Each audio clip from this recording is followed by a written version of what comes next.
a gente consegue os melhores resultados com os pais que já tiveram uma caminhada conosco.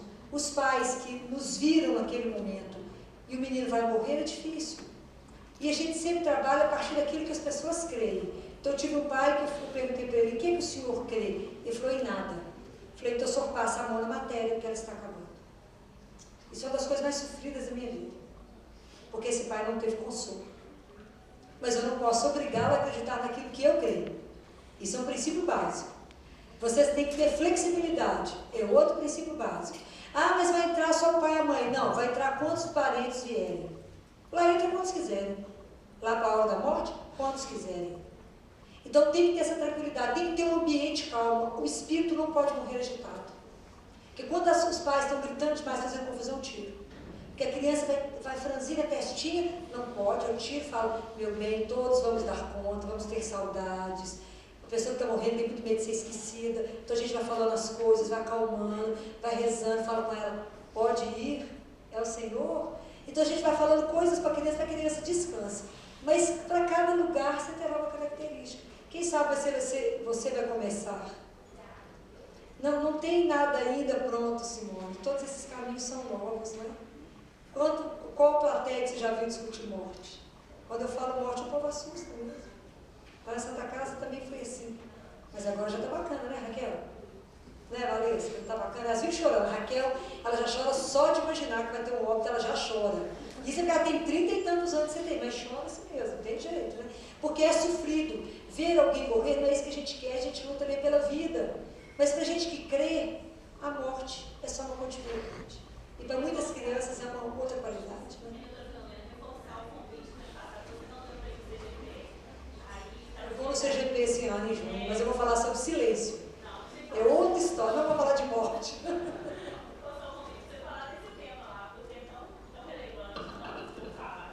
E um tema que todo mundo tem medo, né? Tem medo. Mais alguém inscrito? Nosso tempo está esgotando.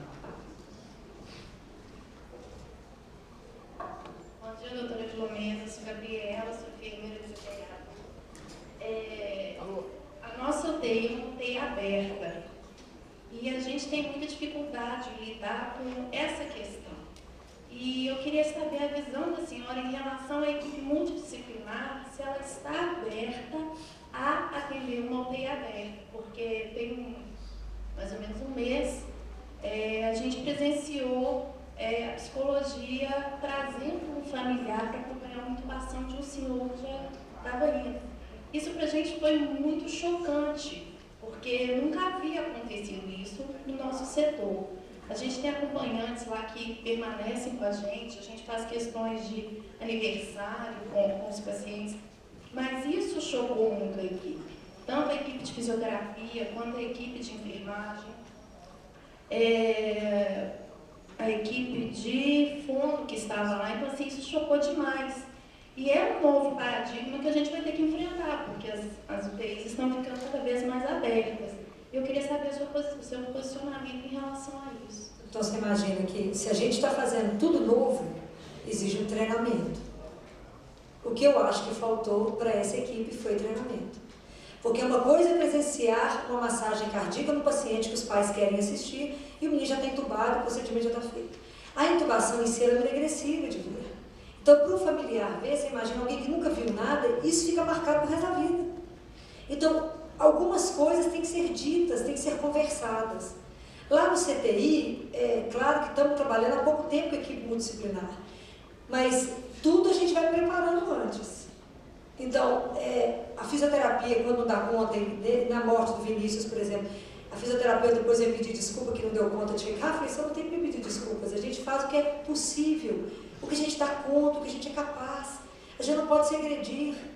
Então eu acho que a equipe tem que conversar muito, tem que ter protocolos nesse sentido, tem que conversar, tem que ter pessoas para falar isso com vocês e tem que ter um momento de ouvir a equipe para ver as dificuldades. Porque não é fácil igual na Santa Casa, que acabou de morrer, tem que preparar, tem que tirar o corpo e preparar outro leito, porque está chegando outro. Porque na Santa Casa nós não temos luxo de um leito esfriar, não. Nós não temos luxo. Né? Lá no CTI a gente estamos numa fase que sai quem respira e o coração bate. Não quer dizer que a condição está boa para sair não, mas é de tamanho urgência que nós estamos vivendo. E esse trabalho de você será maravilhoso, mas tem que ter limites, tudo tem que ter limites, devemos ir, até onde que isso vai agredir o leigo, até onde podemos. Então, isso tudo vai exigir de vocês muita coisa, mas conversar, para que essas coisas não aconteçam. Imagina a saia justa que isso virou, o desconforto, né? Isso depois foi abordado com a pessoa? Não foi. Pois é, essa é a dificuldade. Quem trouxe isso foi a psicologia. Pois é, mas assim, olha a dificuldade. Como é que nós precisamos aprender a falar? O CTI me ensinou que eu tenho que falar tudo hoje, que vai que depois morreu.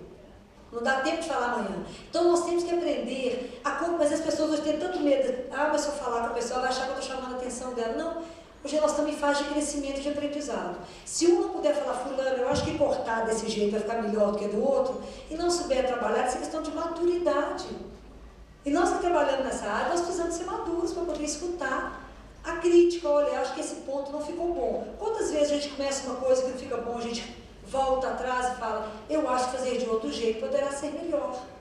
Mas são desafios, né, para a gente começar. Mas eu acho que vocês deveriam reunir com essa pessoa e rever isso. Você acha que levar a intubação foi bom? Eu acho. Qual foi o que a pessoa te trouxe depois que assistiu? Ainda mais no idoso, não é? Que luta. Se for bem rapidinho, mas rapidinho mesmo.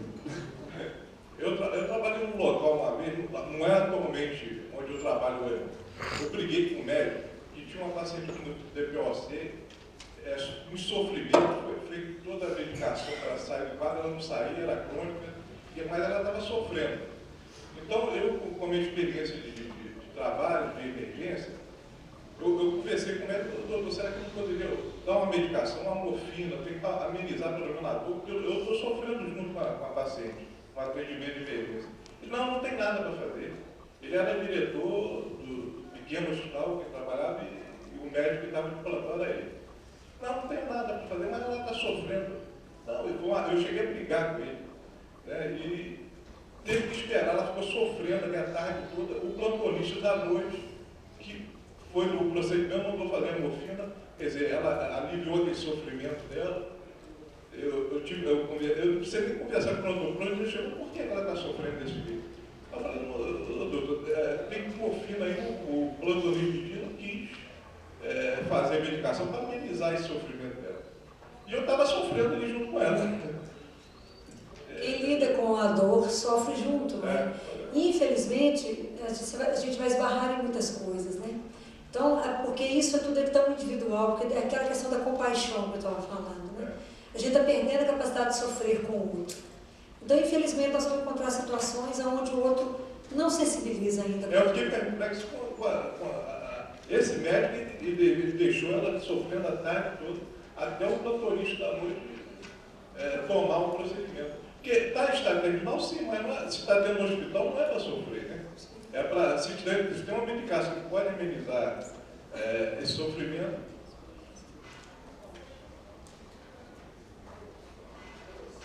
Nós vamos caminhar com uma medicina diferente, né? Se Deus quiser. Entenderemos. Cida, por favor. Eu queria agradecer pela sua mensagem, pela sua experiência, né, nessa área.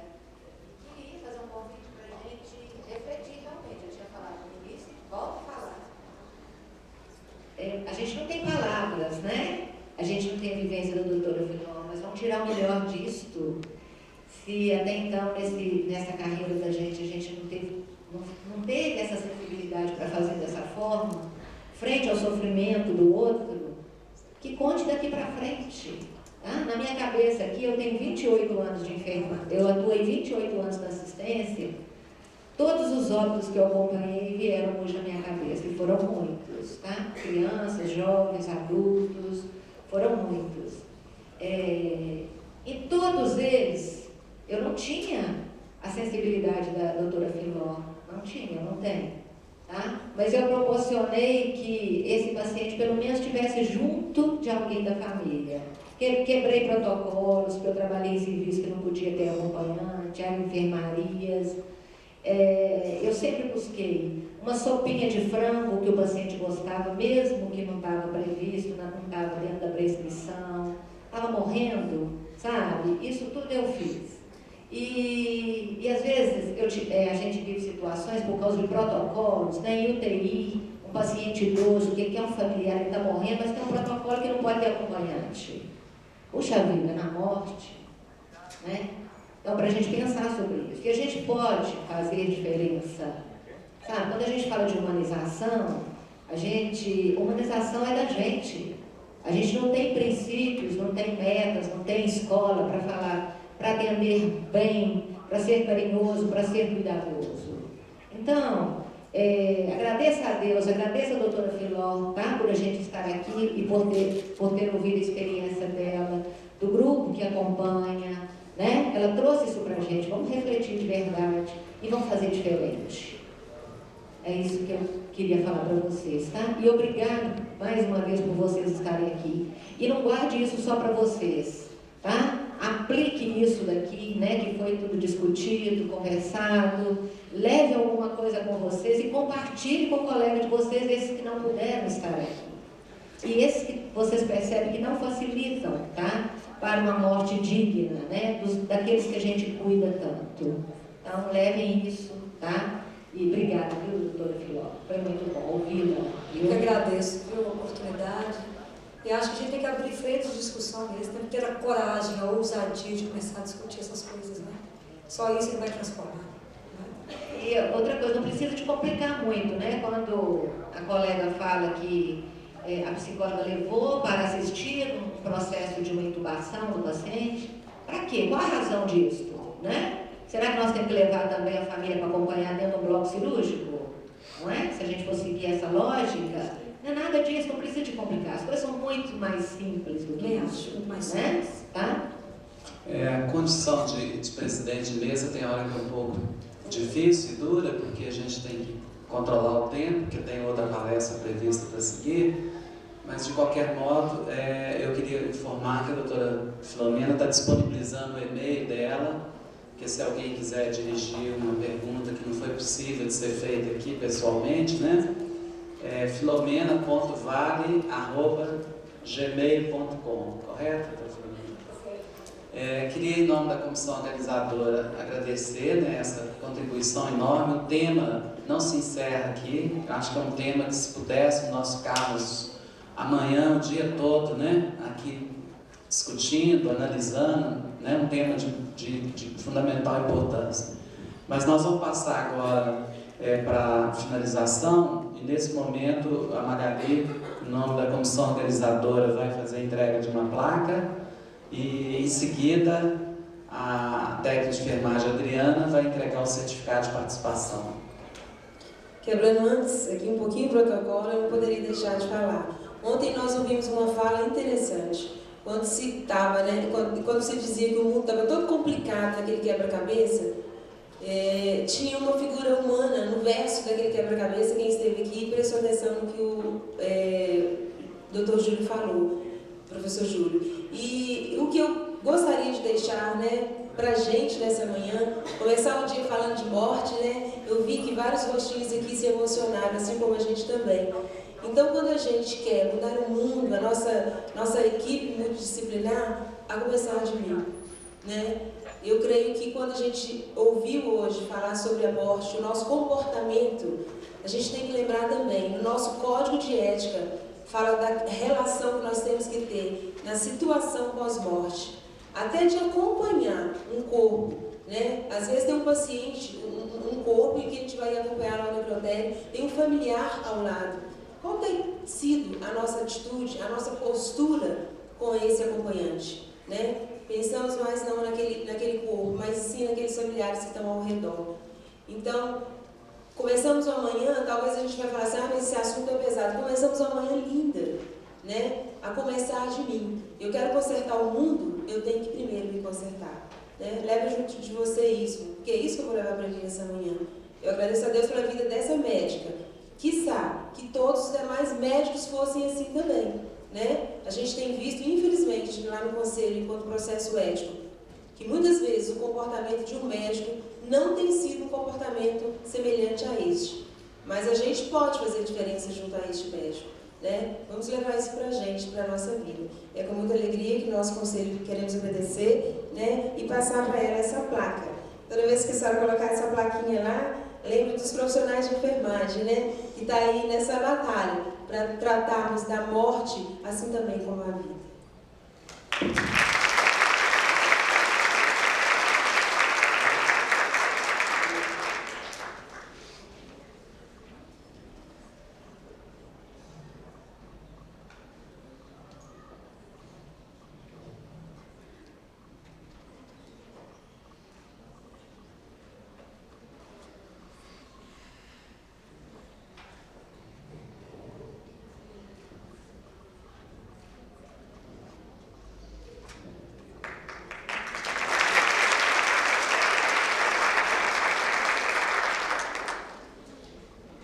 Encerrando então a atividade, eu passo a palavra ao mestre de cerimônias.